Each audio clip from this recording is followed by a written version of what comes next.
Hello, Concord area people. Woo!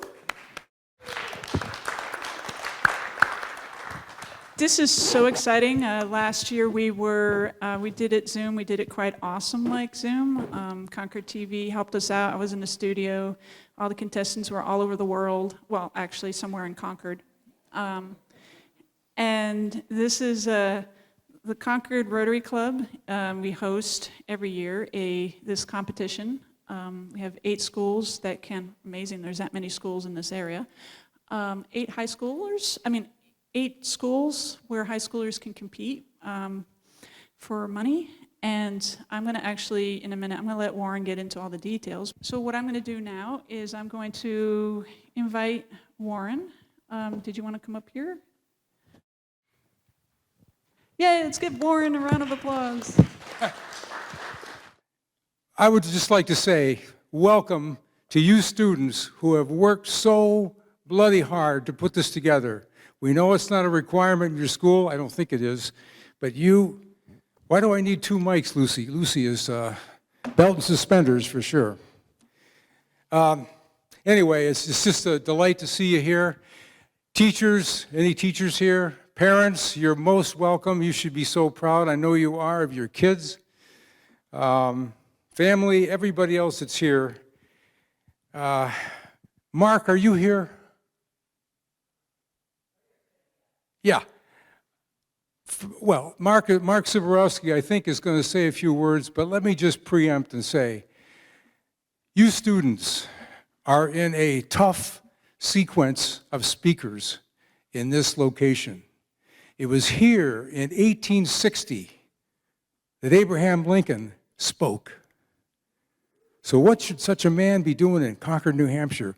I think he was ramping up to be a candidate for president. The election was in the fall of 1860. This was in the spring.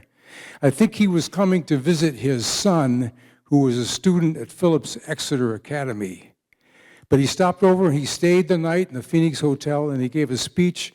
No one has a record of what he said, but the essence apparently was, we better have a moral decision made about this thing called slavery. So that was really what the essence was of the speech. Not only Abraham Lincoln, but I hope I'm not stealing your thunder. Teddy Roosevelt stood on this stage and gave a speech as well in 1912. He was a Bull Moose candidate for president at the time. Don't know what he talked about, but those are some of the legacies of this amazing place. And I guess I just want to say, Mark, we are most grateful, Rotary Club of Concord, that you have offered your real estate to allow us to get back live to put on this 4-way test speech contest. It just feels so good. Round of applause for Mark.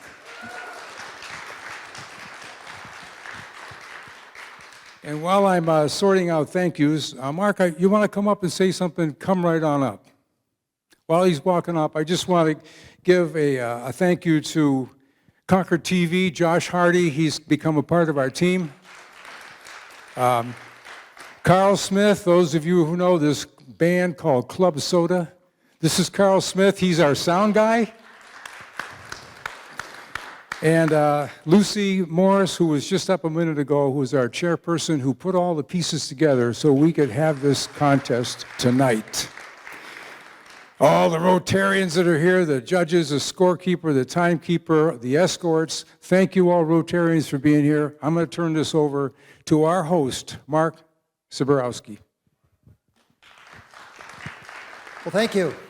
Welcome to Phoenix Hall. Warren actually knows the history quite well. He gave you a couple of the big highlights, the 2 most notable speakers that ever spoke here. But Phoenix Hall was built in 1855.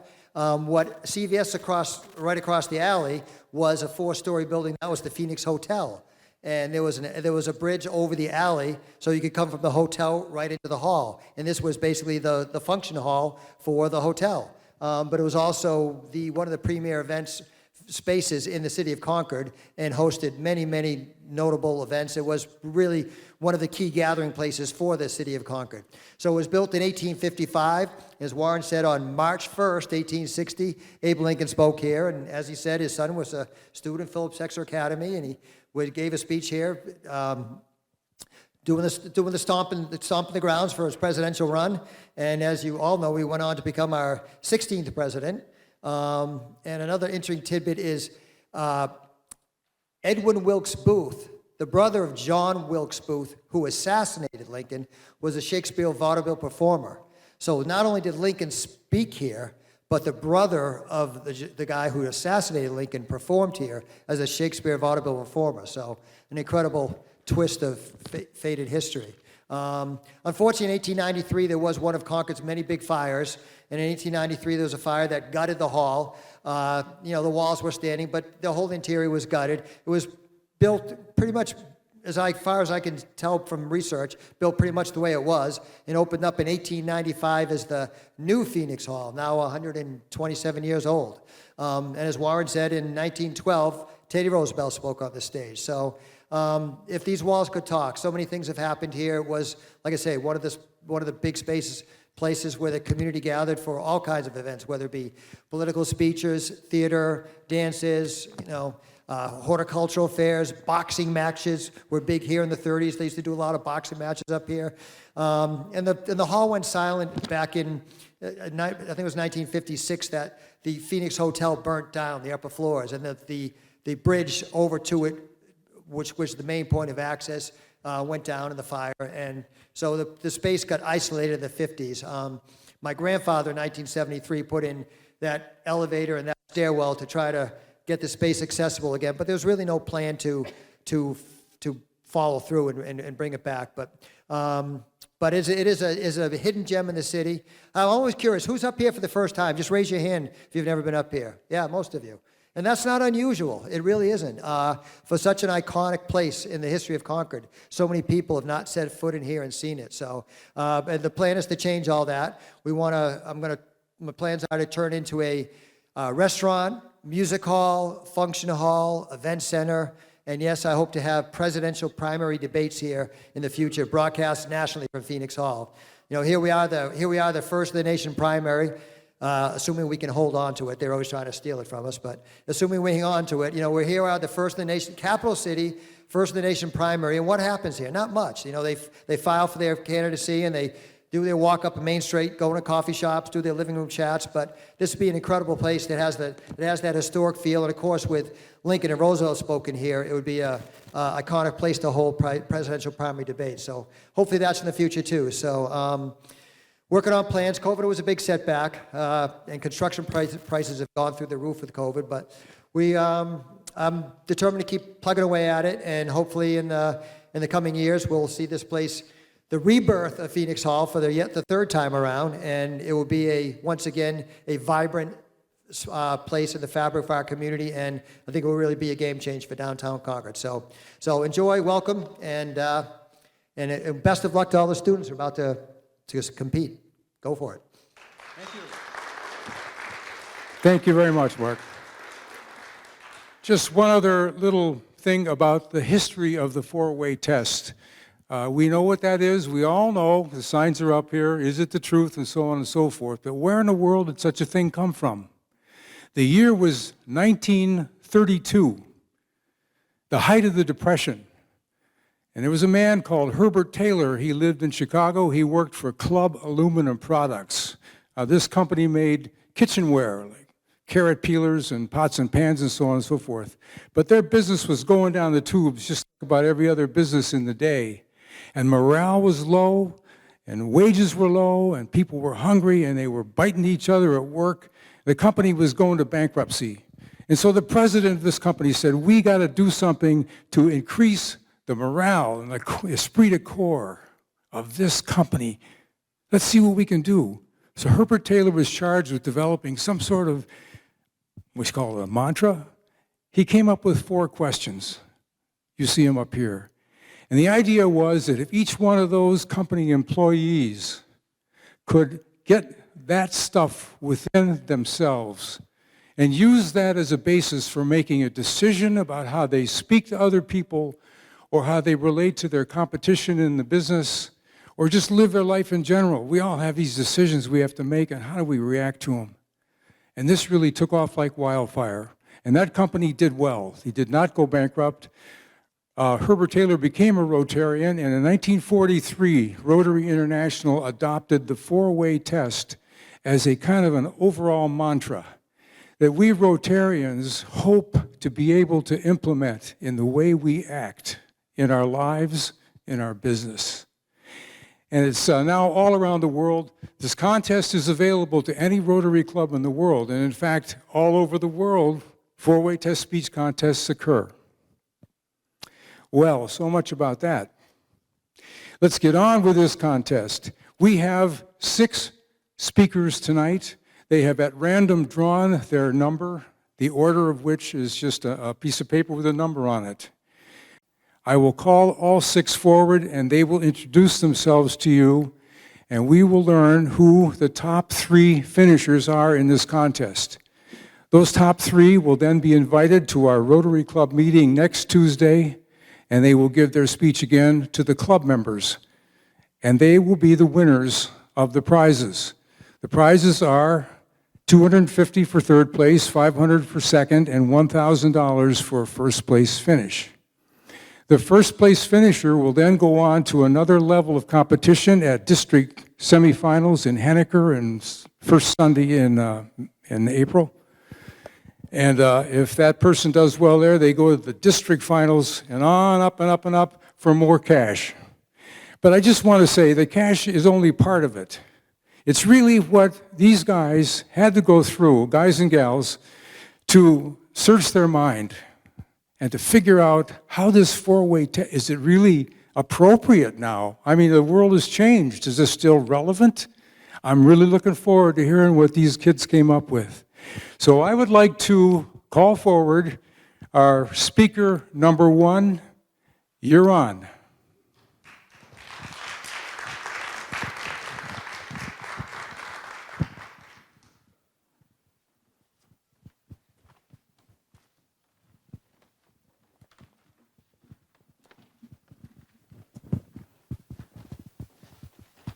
Hey everyone, how are you guys today? Good? Yeah, not many people are actually good outside of these walls. A lot of people are mourning, a lot of people are sad. Before I start off, I actually want to define what a morning person is. It's not somebody who wakes up at 6 in the morning and enjoys waking up. It's not that, definitely not that. But a morning person is somebody with immense sorrow and grief and pain. You look at them and you can tell that they're sad, that something's just wrong. Mourning usually comes with something happening.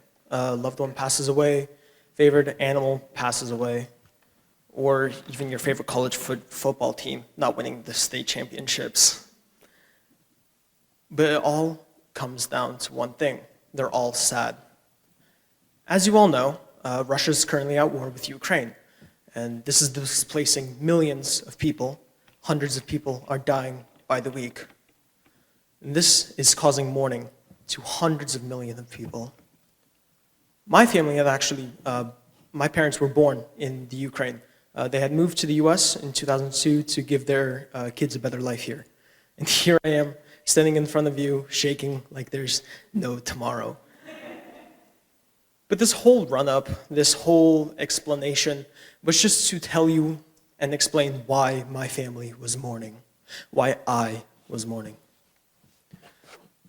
When my family had to leave the Ukraine, they had to leave family, they had to leave friends, all of it, they had to leave aside.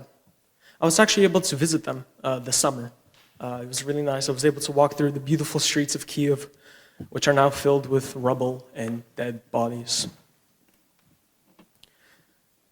Explanation aside, let's actually get to the Rotary part. The 4 questions. Is it the truth? Is it fair to all concerned? Is it beneficial to all concerned?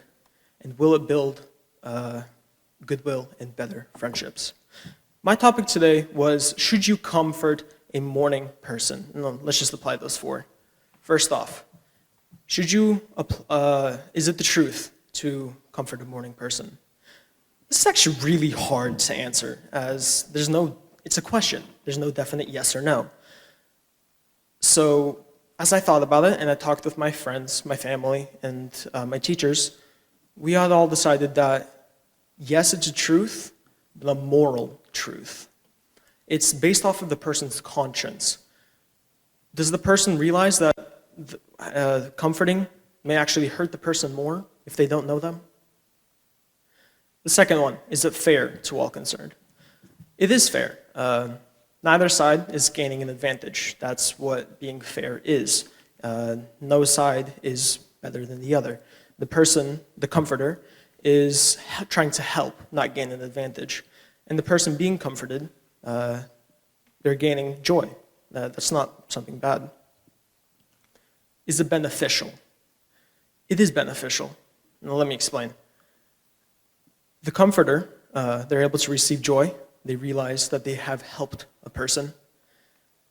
And the griever, I'm going to be switching between mourning and grieving. They're pretty much the same thing, in my opinion.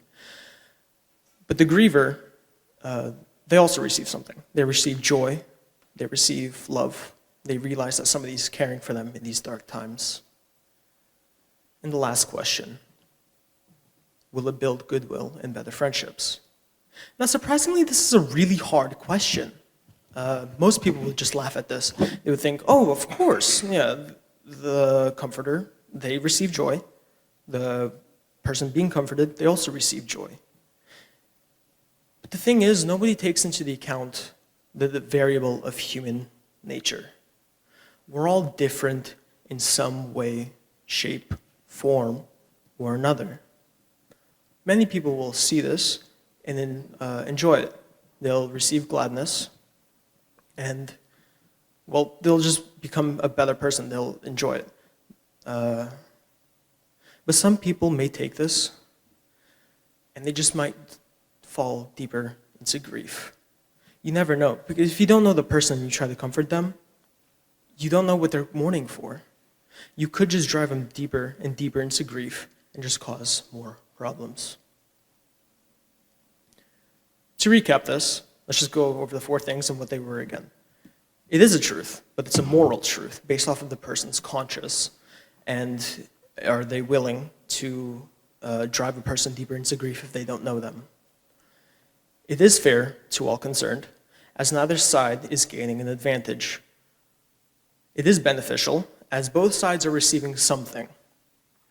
And it will build goodwill and better friendship if used correctly. Now, right before I end, I just want to add one more piece of information. Besides the whole Rotary, this is more just person to person. Don't just comfort the grieving. Comfort everyone, whether it be financial distress, sickness, somebody got a bad grade. Comfort those who aren't feeling themselves, who aren't themselves.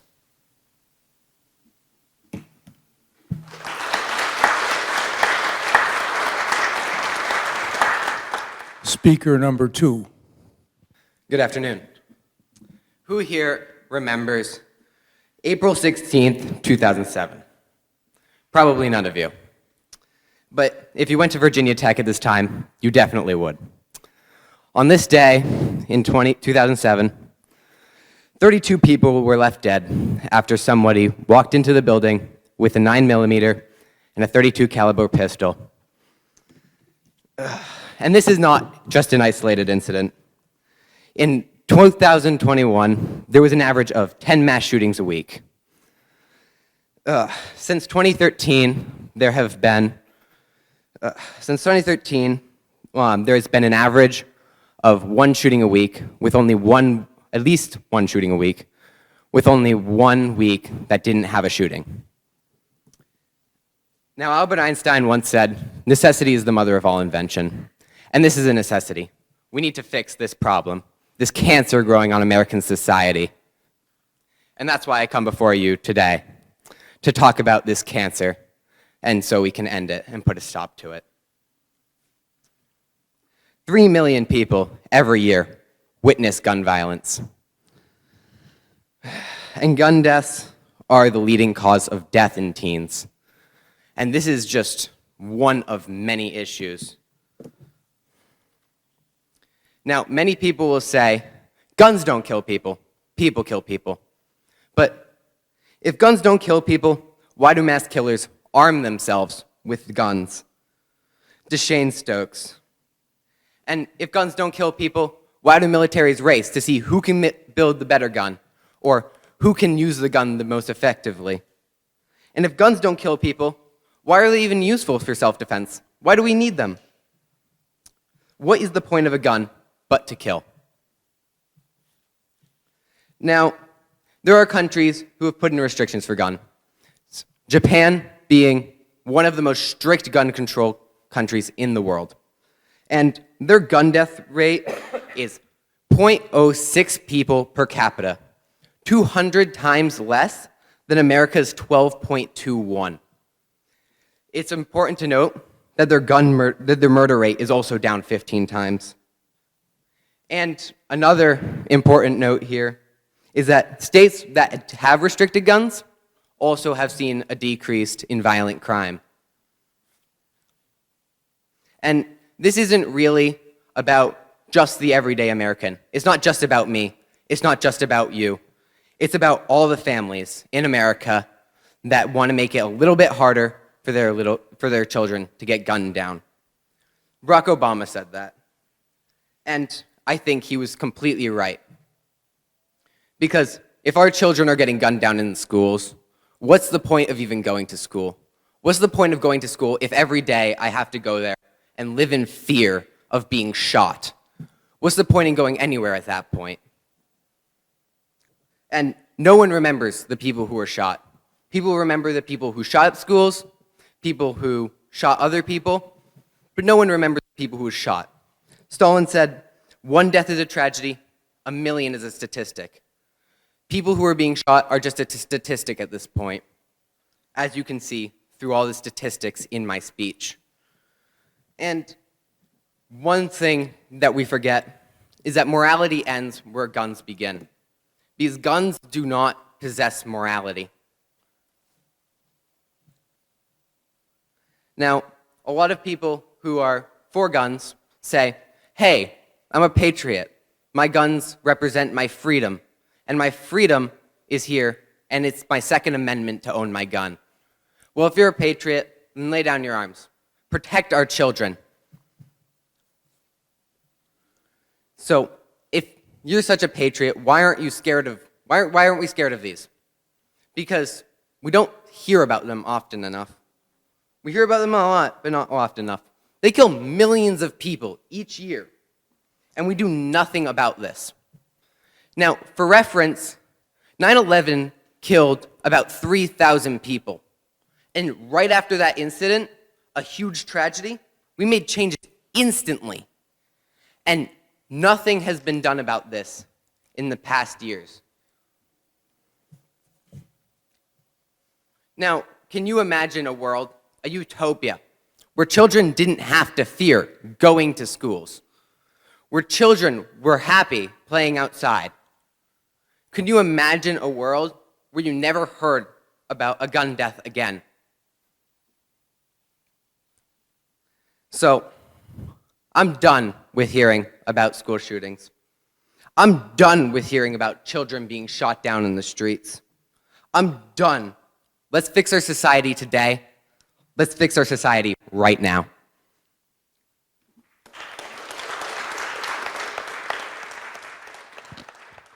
Speaker number 3. When I was in middle school, I'd often finish my schoolwork early. So I'd walk around the halls looking for something to take me away from my boredom. As I passed the 8th grade bathrooms, I could smell this horrendous skunky odor. As I got older, I swiftly learned what the skunk smell was: weed. We were taught from a very young age that doing drugs would ruin your future and limit your options for success. So why were my peers willing to risk their future? What is the truth? The sad truth is, many children in impoverished communities don't feel they have a future to protect. They do not have hope. They do not believe their education will be able to break the cycle of poverty that their life has been encapsulated in since birth. So they have fun while they are young. We need to show impoverished youth that they have complete control over their future, that while they may not be able to do anything about their current situation, they can work towards something that is better, and that school can help them do that. We can do this by giving them role models, people they can relate to. Many students look up to professional athletes such as LeBron James and Mike Tyson. Both these men rose from great poverty by being prodigies in their sports. A 2019 study by the National College Players Association found that 86% of college athletes live below the federal poverty line. So it's understandable why so many poor children prioritize their athletics over their academics. However, becoming a professional athlete is not realistic for the majority of high schoolers. Not everyone can be a prodigy. Only 1 in 16,000 high school athletes will ever obtain a professional career in sports. That's 0.00625%. The odds of going pro are not in these kids' favor. We need to encourage educational success by giving examples of people who rose out of poverty, not through their bodies, but through their brains. We need to tell educational, entrepreneurial, innovative, and scientific successes. Giving children people they can relate to, who had those same external constraints, proves to them that with hard work and perseverance, they can obtain whatever goals they have set for themselves. We must cultivate grit and perseverance into the youth so they can overcome their odds, make a difference in their own life, and break the cycle of poverty, which of course would bring goodwill. If marginalized students are proud of their accomplishments and value themselves more, they'll have a purpose. They'll have hope in their future, just like Andrew Carnegie and Jonas Salk. Both these men were born into poverty, but their education is what allowed them to succeed. In US history, all students learn about Andrew Carnegie, the robber baron, the captain of industry, but schools don't tell his whole story. Imagine the impact on students if they knew Carnegie immigrated to America at the age of 13 with no money or possessions and worked his way up to be one of the richest men in America. At 13, Carnegie worked as a bobbin boy in a cotton mill, only making $1.20 per week. Carnegie worked long and difficult days, but still found the time to earn an education. He took advantage of every opportunity to read. Through the connections he made as a worker and the knowledge he accumulated, Carnegie was able to take advantage of an opportunity and turn it into a billion-dollar business. Carnegie is a relatable figure for many poor children because he too was poor. Many children have to work long hours just like Carnegie to provide for their family. However, students in America have the right and ability to earn a formal education, something Carnegie did not have, but saw the value in. Students need to recognize that success is not easy no matter your economic background. Success takes hard work and can take a long time, but if you really want to succeed, you will keep trying and overcome any obstacles life throws at you. Another role model who could serve as a relatable figure to many poor children who excelled in the STEM field is Jonas Salk. Sadly, very few people even know who Salk is. Salk grew up in a poor neighborhood in New York City with Jewish-Russian immigrant parents who lacked a formal education. Salk's parents saw education as the best solution for their children to escape poverty. They encouraged him to apply himself to his schoolwork, and he did. After graduating high school, Salk decided to continue his education through college, where he received a degree in science, becoming the first member of his family to go to college. After receiving his MD, Salk conducted research on polio, where he invented a vaccine to fight the disease. Because of Salk's dedication to his education, he not only was able to escape poverty, but he made a real difference in the world. Salk saved millions of lives. Salk did not go to an expensive private school or received additional tutoring. He was like every other poor child, but his mindset set him apart. Salk was dedicated to his education and recognized his knowledge and willingness to learn as his way out of poverty. Salk was successful because he never gave up. He persevered through every setback because he would not accept failure. We need to teach students to not accept failure either, but rather learn from their mistakes, change their approach, and try again and again and again until they succeed. I fear if we allow children in impoverished communities to continue to feel hopelessness, if we allow students to have low aspirations and continue to feel that they lack control over their own life, no matter what we do, they will not succeed. Is this fair to all concerned? No. And that's the whole point. It's unfair that impoverished students are continuously put at a disadvantage. It's unfair that impoverished students are underrepresented, underestimated, and discounted. The bottom line is, if students do not feel they will succeed in this world, they will not try. Impoverished communities especially would greatly benefit from teaching educational success stories. By giving marginalized students role models and relatable success stories, these adolescents will recognize that success is not unrealistic for them. We cannot allow children's economic situations to stop them from accomplishing everything they are capable of.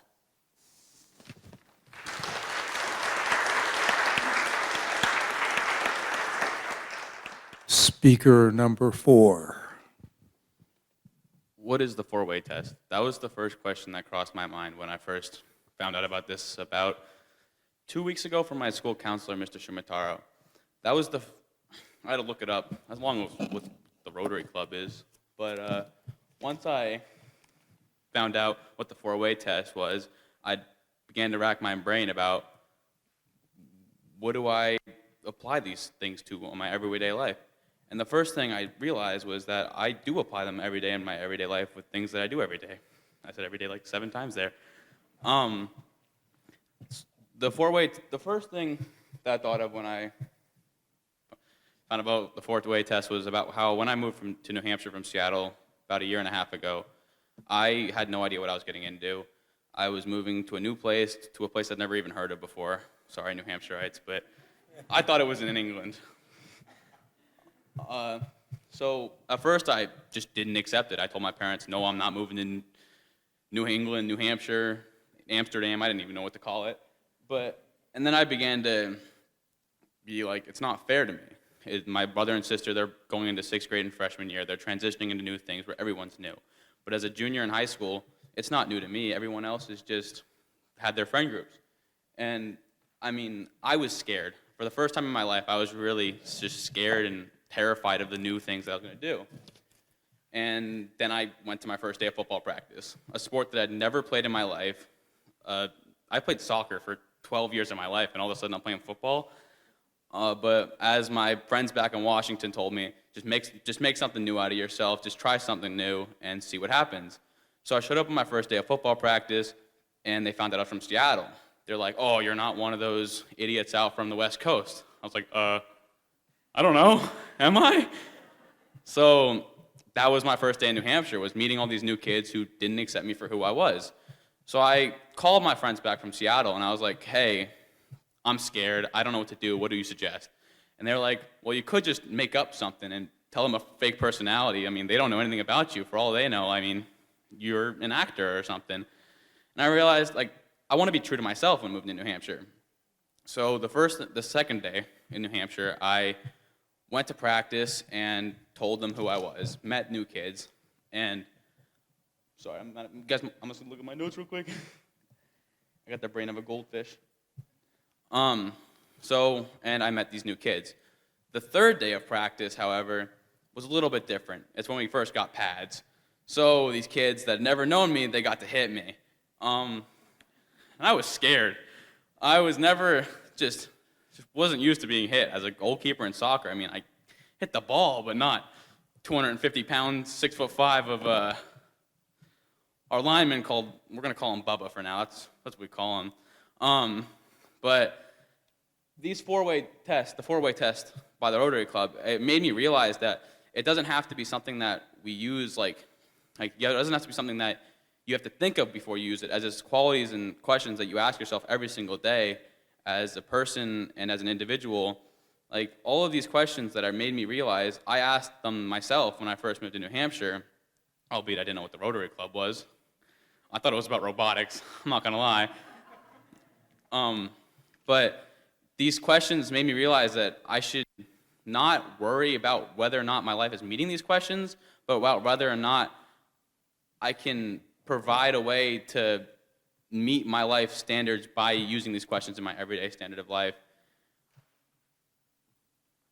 Ran a little bit short there, but I'll give you guys a little bit update. As someone who's now lived in New Hampshire for 1 year, climbing Mount Washington next week to consider myself a true New Hampshireite, I have been voted I'm most likely to make friends with strangers in my room by my senior class, officer in 4 different clubs, and meeting all these new people every single day. I mean, all these wonderful people out here, I mean, a lot smarter than I am. I mean, kind of nervous now that after hearing all these people speak, I know they're going to do great things. A sophomore over there, I mean, I think he's a genius.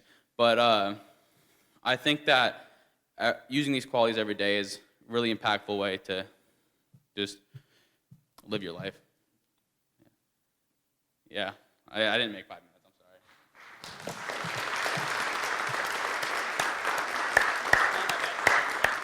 Speaker number 5. I moved about 2 years ago now from New York to New Hampshire, so not that far. And I wouldn't say this is some crazy hard event or heartbreaking story that I'm about to spill to you, but for me, it was new. The town I grew up in, Pottersville, it was really small. I don't think you could even call it a town. It had a population of 240 people. Not a lot. So for me, leaving that was crazy. I was packing up everything I ever knew and leaving all the people I grew up with to go to some place where I knew no one. And that was what struck me most about this. And what I'm going to be talking about today is the importance of social interaction. Now, if I were to ask anyone here, is social interaction important? I'm sure they would say, yes, definitely, obviously. That's why I'm not going to try and convince you that social interaction is important. Rather, I'm going to try and convince you that maybe it's more important than you thought. Until I moved and lost it, I didn't truly understand this. And seeing as I can't force anyone here to pack up their stuff and live as a hermit for 2 years, I'm going to try and convince you that social interaction is more powerful than you thought through the 4-way test. Ready? Question 1. Is social interaction the truth, or the power of social interaction? If I were to ask anyone here, what is the biggest threat to our world, I'm sure everyone would say something along the lines of pandemic, war, poverty, disease, something like that. I don't think anyone would say friendship, or the loss of friendship. And as cliche as it sounds, I truly believe that friendship is the most powerful force in our universe. Or rather, the loss of friendship would be the biggest threat. Now, hear me out. Out of the problems I mentioned, all of them can be solved, theoretically, by someone. But none of them can be solved by just one person. No one person can solve anything. No one person has stopped a war, ended a viral disease. No one person has accomplished anything. Good things come from people working together. And in order for people to work together, they need to interact. Therefore, the power of social interaction is true because through it, good things are accomplished. Question number 2. Is social interaction fair to everyone? If you're familiar with Maslow's hierarchy of needs, then you would know that love and belonging comes right after the most basic physical needs. Think warmth, food, shelter, that kind of thing. Social interaction, it is a need, and people have a need to have that fulfilled. So it's fair for them. But is it fair for you? I have often thought that it's not fair for me. I don't want to do this. When I was in 6th grade, I remember my dad came up to me. There's a new kid at my school. He said, "Son, go take this ball and play with this kid." I said, "No, that's not fair. I don't want to do that." Fast forward today, that kid is my best friend, despite living in a different state. Thank you, Dad. Despite what I thought, that the socializing wasn't fair to me, it turns out it was fair to everyone involved. The third question, does socializing build goodwill and better friendships? And actually, recent studies have found that being social, interacting, negatively affects friendships. No, I feel like everyone here knows that in order to have friendships, in order to have friends, you have to interact. You have to interact. Social interaction is important for building friendships. I remember when I first came to the school I'm at now, it was still right after my move. I still knew no one. My social life was horrible. And I wasn't ready to talk to people. I wasn't able to do that. So imagine how I felt when people came up to me, talked to me, put effort into my life. It had an impact on me. I can still remember the first people to come up and talk to me. And I have that opportunity, you have that opportunity to be that difference in someone's life, to build goodwill, to build friendships, and all it takes is the smallest bit of socializing. Question 4, is it beneficial to all concerned? Right now, we need social interaction more than ever before. People are worried, people are stressed, and why shouldn't they be? There are wars, pandemics, huge problems that are taking our attention and focusing it on the worst of the worst. General feelings of sadness, depression, anxiety are all on the rise, but we might be forgetting the most powerful cure. Psychology Today finds that, quote, social interaction has been found to reduce feelings of depression and help with feelings of well-being, end quote. Numerous other studies support this, and so often I have been down, not feeling myself, not wanting to interact with people, only to be pulled back into happiness by others coming to me. Social interaction is beneficial to all because it uplifts people and it serves as the necessary distraction from the craziness in the world that we now face. In conclusion, social interaction is more powerful than you might have thought. Humans are social creatures, and we need connection. It is one of our most basic needs. Yet so often we find ourselves losing it. Whether it be after a move where you don't know anyone, or if you're following depression where you aren't able to socialize with people, or even just when you lose people in the busyness of life. So the power of social interaction cannot be forgotten. Make an effort to talk to people that seem down, lonely, are new, people that seem okay. Because you don't know the impact that you'll be having. You do not know the change that you will be making. Because the power of social interaction is the truth, it is fair to all, it does build goodwill and friendships, and it is beneficial to all. Thank you.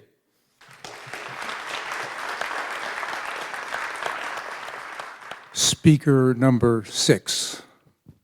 Space is something that's fascinated me since I was a little kid, whether it be going to the Christopher Columbus Planetarium here in Concord or watching the televised launches of the space shuttles. But despite the love I have for this, some people think that we should not invest in space, especially when given the number of problems we have here on Earth. I'm here to tell you why we should invest in space due to the benefits of offshoot technology, being able to learn more truths about our universe, the international cooperation and future, as well as the international cooperation and future opportunities that can come from this field. So to start, do you have a phone? And if you do, have you ever taken a picture with your phone? If you have, then you've actually used an offshoot technology of space, or space exploration. In the 1990s, NASA's Jet Propulsion Lab worked on miniaturizing a camera as well as making it use low power. And this is just one of many things that has come from this field. However, if you were to go back 20, 30, 40 maybe even years to whenever the original thing was invented and asked those who worked on it, oh, do you know that this is going to change day-to-day life in the future? I would guess that most people would say no. And I would dare say that it would have been unreasonable to expect them to know the effects that the project they were working on would have in the future. In a similar fashion, if there could be something being worked on today that could revolutionize day-to-day life in another 20, 30 years down the line that we just don't know about yet. So now for exploration, we've done a lot of our exploration of space through the use of telescopes, whether they be telescopes here on the ground or up in space, like the recently launched James Webb Space Telescope. They've helped us more accurately estimate the age of our universe, learn about the life cycle of stars. But one of my favorite things that we've done with these telescopes is the result of a 10-day exposure. This exposure was focused on what's called the smallest part of the night sky, equivalent to the size of a dime seen from 75 feet away. Now, in this tiny pinprick of the sky, we discovered 1,500 new galaxies that we had no idea existed. And if in that tiny amount of sky we could find that much, who knows what is still out there to be found. Now, with international cooperation, one obvious and really good example is the International Space Station. You know, the work of 16 countries that's still orbiting as a platform to be able to run tests with today. But I'm going to focus on another group, the European Space Agency, which is a conglomeration of 22 countries, and their whole goal is to make space more accessible for everyone, specifically in Europe. But also, all their goals are peaceful. They're not interested in trying to exploit space or anything. They're doing it purely for discovery. Now, as I mentioned in the opening, there's some opposition. Mainly, why should we invest in space when we have so many problems here on the ground?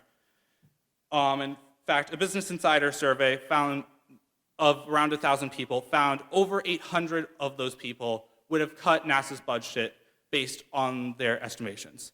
In reality, NASA gets 0.5% of the United States' total budget. And not all of that is just, being put on a rocket and shot up into space. A lot of it is coming back into our own economy through the paychecks of 18,000 NASA employees, not to mention any money that goes to contractors that they work with. In addition to this, NASA has 30 active missions which are focused purely here on Earth, whether it's gathering data about storm formations or moisture levels in the ground. And all of that information is provided for free to the public through NASA's website. And it can help people predict crop yields and overall just help the betterment of life here on Earth. Something that's a little bit more abstract is dreaming about the future. Like, when I was a kid, I always dreamed of being able to walk on the moon or being one of the first people to step foot on Mars. At this point, I'm aware it's probably not going to be me. In reality, it might not even be anyone I know. But it's going to be someone who is alive today who's going to achieve those, is going to be the first person to step foot on Mars. And skeptics may say, all right, so once you do that, so what? Oh yeah, you reached a goal, so what? What are you going to do from there? Something that's amazing about explorative fields is that once you reach one goal, generally you're not going to stop there. You're going to keep on looking. You're going to keep on creating new goals. You're going to keep on hunting for those new accomplishments. In conclusion, despite objections, the benefits of the technology gained, international cooperation, and expansion of our knowledge about the universe heavily outweighs the perceived notion that we spend too much money on this incredible field. In addition to that, more opportunities are going to be created for future engineers, astronauts, and physicists who will make new discoveries in space as well as help contribute to improving life here on Earth. Thank you.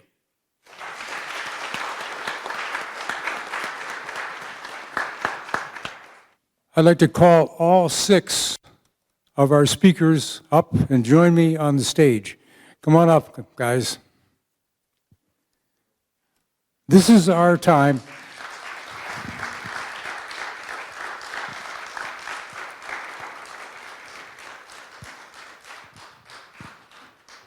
This is our time to find out who these people really are. Aren't they wonderful?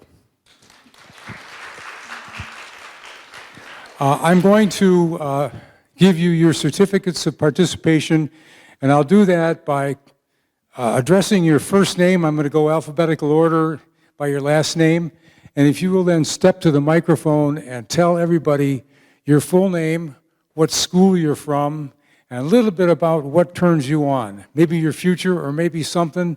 Doesn't have to be your speech again, but let us know who you are. Okay, I'd like to call for Zachary. Go for it. It's a little short, but I'm Zachary Babin. I am from Trinity Christian School. I'm here with one of my friends, Jacob Storman.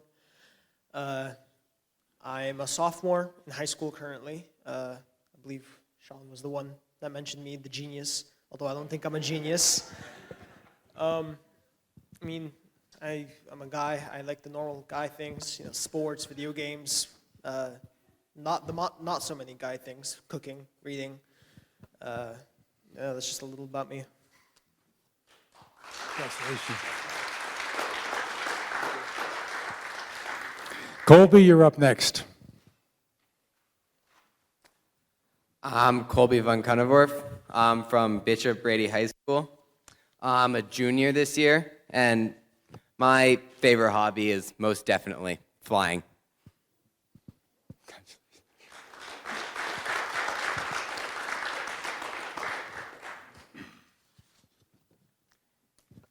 Sean, you're next. I'm Sean McConaughey. I'm a senior at Merrimack Valley. Not really here with anyone, but I like to snowboard, hike, and after high school, I'm planning on pursuing pre-law to help nonprofits out. So. Congratulations. Nice to meet you too. Thank you so much. You're welcome. Megan? Oh, It's okay. I'm not tall, so. thank you. My Is it name's- the truth? Yeah, it's Okay. true. Okay, so I apologize. My name's Morgan Wheeler. I go to Bishop Brady. I'm a junior. I came here because we wrote a speech in Miss Sika's class, and so she encouraged me to perform it, so I did. I enjoy learning a lot. It's probably like the highlight. I love learning, but I also like really being active. I danced for 13 years, and now I row and play basketball, and yeah.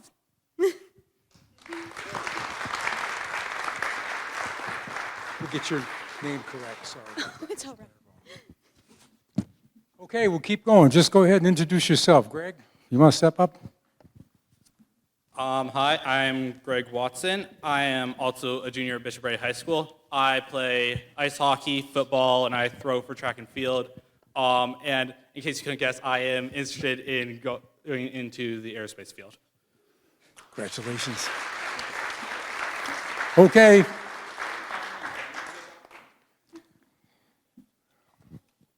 Hello, I'm Jacob Storman. I'm from Trinity Christian School with Zach Babin. I enjoy cooking, hiking, fire, things like that. That's all. Congratulations. Now let's really let them have it. These guys are fantastic.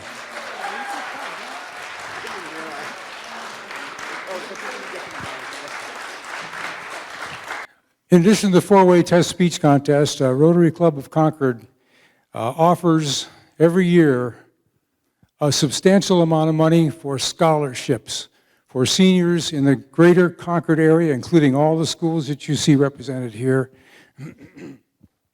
It's not only for kids that aspire to go to a 2- or a 4-year college, but also anybody that may want to go to trade school, professional licensure, associate degree, industrial value certificates, you name it. Money is available for all of these future endeavors. To access the application, simply go to our website, concordnhrotary.org, and you click on the scholarship application. It pops down. You fill the application out online, click send, and it goes automatically to our committee. The application process is now open. It's through the month of April. It closes, the last applications will be accepted May 2nd. So I would advise anybody here, you students, any of your friends that want to apply for scholarship, to take advantage of that. This is the time when I want to say again, there are no losers on this stage. These guys have worked hard. They put their heart and soul to it. They gave wonderful speeches. And just because we have to rank by scores, the top 3 finishers to award the prize money, that's what I'm going to tell you about now, the top 3. But I again want to say thank you for participating. I hope you spread the word among your classmates.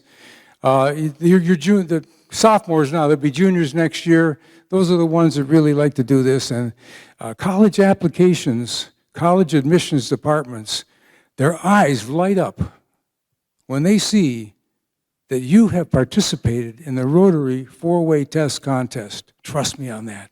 They don't know if you won or not, they don't really care, but that is a real good piece. Hey, thank you, Warren. This has just been really awesome, and you guys are awesome. And oh, okay, so I am going to announce the winners. Third place is Zachary. Zachary, can you just step forward a foot? Zach, just step forward. Yay! All right. Our second place is Morgan. Woo!